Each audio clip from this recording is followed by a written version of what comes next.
ran into the tree pretty hard and I...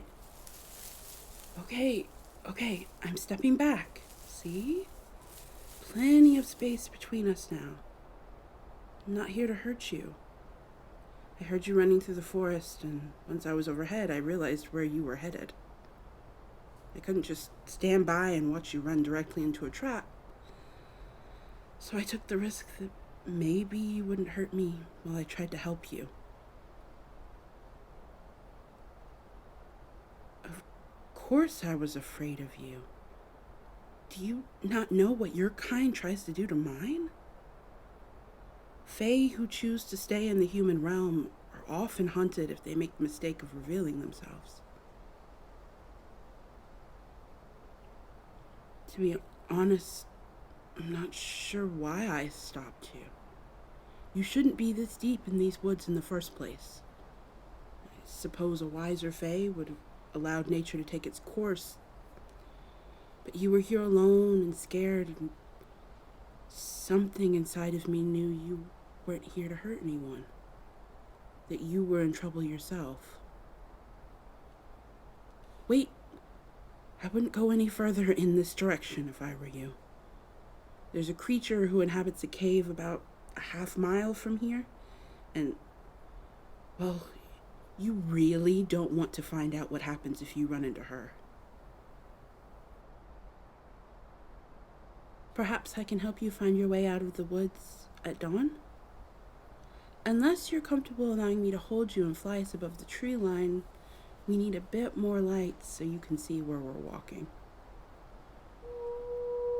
Please, we have to move. The longer we stay here in the open, the more creatures will pick up on the scent trail you've created. Even I could smell your fear from a great distance, and I'm not the one hunting you. Whatever you were running from, you stand a better chance with me. Now let's go. You're dizzy. I suppose you hit your head harder than I realized.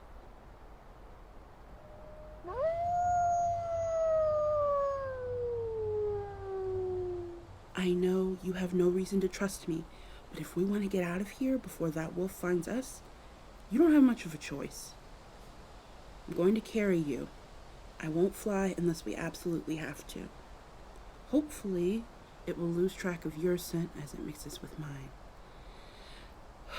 Now, up you go. No, you're not too heavy for me to carry. I haven't encountered a human in quite some time. I try to keep to myself as much as possible. Give everyone in these woods a wide enough berth that I don't become of interest. It has kept my life simple, but lonely. I do have a family, but I had to leave them behind in our own realm. They were not the family I was born into, but they're the only one I've ever known. My father found me not long after I was born, alone and in darkness, and against his better judgment, he took pity upon me. They're not like me, you see. My family are light fae, well, I was born dark. Well, the two factions operate outside of one another as much as possible. So when my father brought me home that day, many turned away from our family, and things only grew worse when some more powerful Dark Fae heard of my abandonment and the family who chose me. Not much unlike your kind, the Fae are inclined to believe that separation is key to upholding order. They do everything possible to prevent the mixing of light and dark fae. So my being raised by light fae was seen as an insult to my kind. My mother saw to it that we could find someplace safe to stay until the outrage could blow over. Only it never did. We were cast out of the village. 6 generations of my family had called home, all because they refused to disown me. My mother even blessed me with the same name as her mother before her, Saoirse. Seeing them in pain day in and day out was too much for me to take. As good as they became at hiding their feelings, I couldn't bear to be the source of their sorrow. So, one night, I left.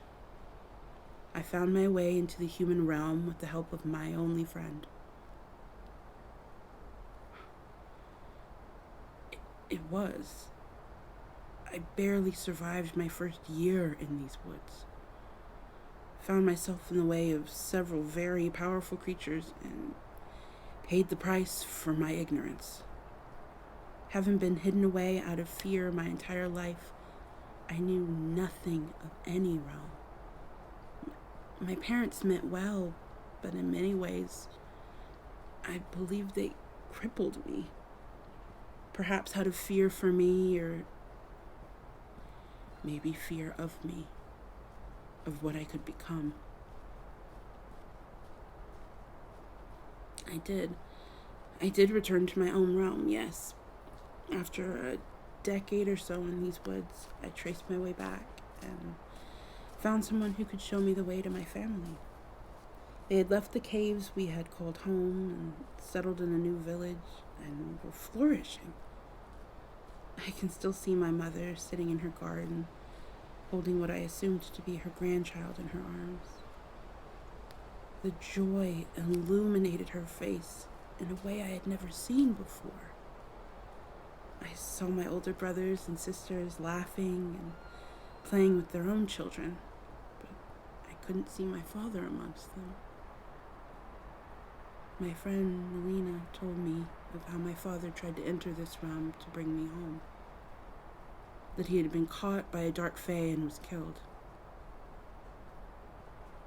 I stood over his grave, feeling as though time had stopped, or I had stopped existing. This man who saved my life repeatedly had lost his own attempting to bring me back home. I wanted to crawl into the ground with him that day.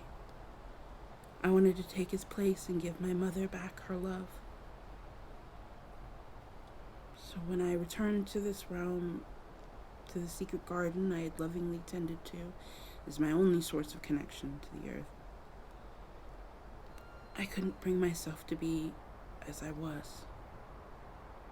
My heart couldn't bear knowing that even in hearing of my father's death and witnessing my family's joy, a part of me was angry, hurt. They seemed to so easily go on without me. The space once reserved for me was erased, and I'm sorry, I'm not sure why I told you all of that. I apologize. I've been alone for quite some time, and you seem easy to talk to. But you must be exhausted, and we're here.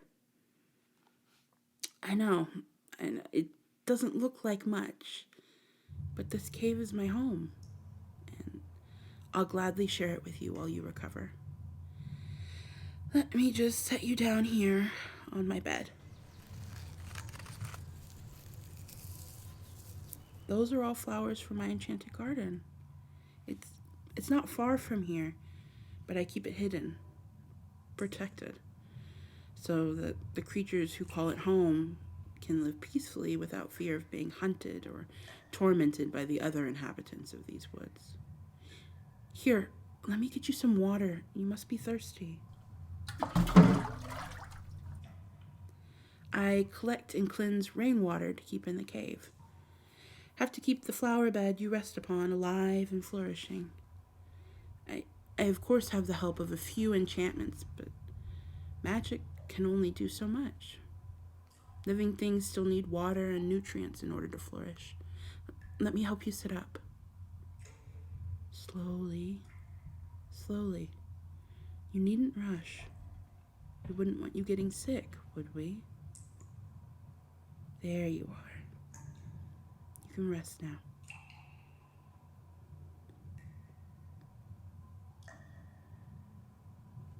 My real mother? I've told you. Oh.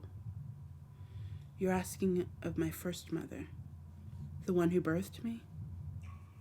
I don't know anything about her, really, aside from her choosing to abandon me.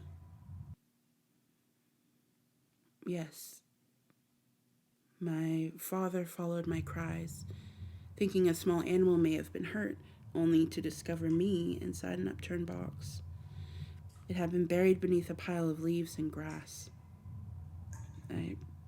I don't know whether to believe my mother intended for the covering to protect me from other creatures, or if she truly did not want me to be found. I do think about her often. I wonder where she may be now, if she's safe and happy, if she ever thinks of me, and perhaps even regrets what she did.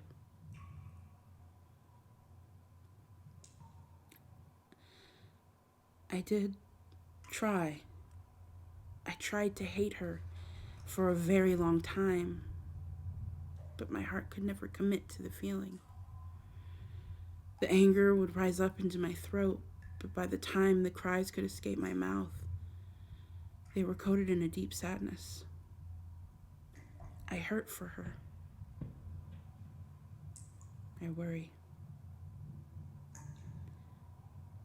I'm sorry, little one.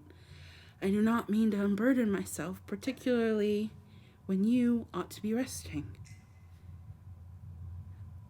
I have a few enchantments to work on, but I will stay close by in case you need anything. Rest well.